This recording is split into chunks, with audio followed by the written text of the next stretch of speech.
Have you ever wondered why the war in Palestine never ends? Why a conflict that started over a century ago still shapes global politics today? Because what's happening now didn't start with rockets or walls, and it definitely didn't start on October 7th. It started with a plan, written more than 100 years ago. This is the story of how an entire people were slowly erased from their own land, and how that plan still continues today. They stole the land, they stole the story. We're bringing it back. It all began in 1917, when Britain, during World War I, issued something called the Balfour Declaration. It promised to create a national home for the Jewish people in Palestine, but there was one major problem.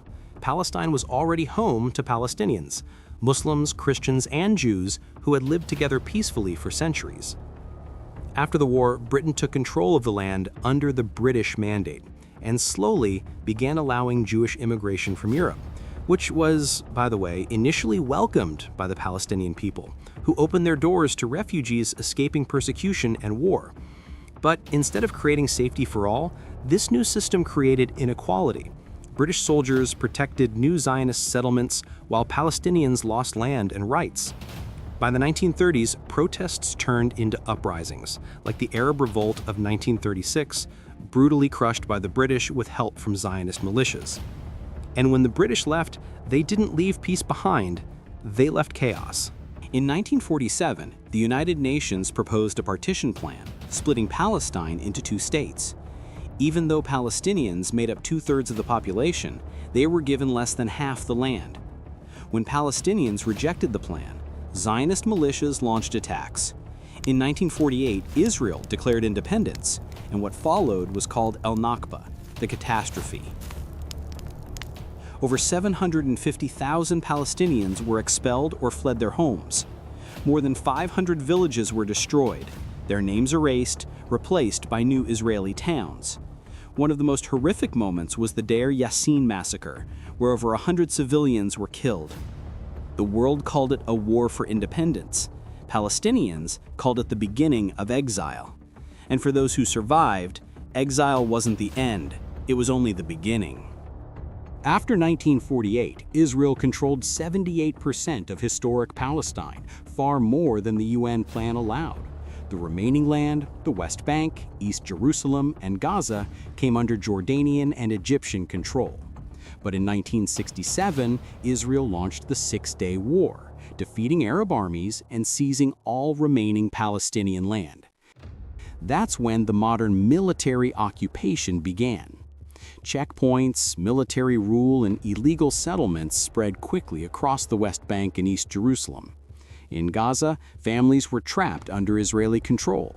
The UN condemned the occupation, but Israel, backed by the United States, ignored the resolutions.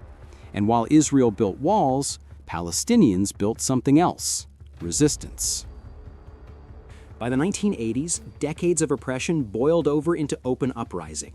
The first Intifada erupted in 1987, led not by armies, but by students, workers, and families demanding freedom. Images of children throwing stones at tanks shocked the world. Israel responded with bullets, mass arrests, and curfews. Then came the Oslo Accords in 1993, a supposed peace process. But instead of ending occupation, it divided the land into small zones under Israeli control. New settlements expanded faster than ever. In 2000, the second Intifada began after Israeli politician Ariel Sharon stormed the Al-Aqsa Mosque compound. Suicide bombings, assassinations, and military invasions followed, leaving thousands dead, mostly Palestinians. And as the world turned away, Israel built something permanent: walls, prisons, and a blockade. After Hamas won elections in 2006, Israel imposed a total blockade on Gaza, trapping over 2 million people. Since then, Israel has launched multiple wars in 2008, 2012, 2014, 2021, and 2023, killing tens of thousands, destroying hospitals, schools, and homes. Today, settlements keep expanding in the West Bank. Palestinians face military checkpoints every day, and millions still live without basic rights. Even global organizations like Amnesty International and Human Rights Watch now call it what it is: apartheid. Meanwhile, Western governments continue to send Israel weapons and funding while calling for peace. But despite everything, every bomb, every blockade, every wall, the people of Palestine are still here.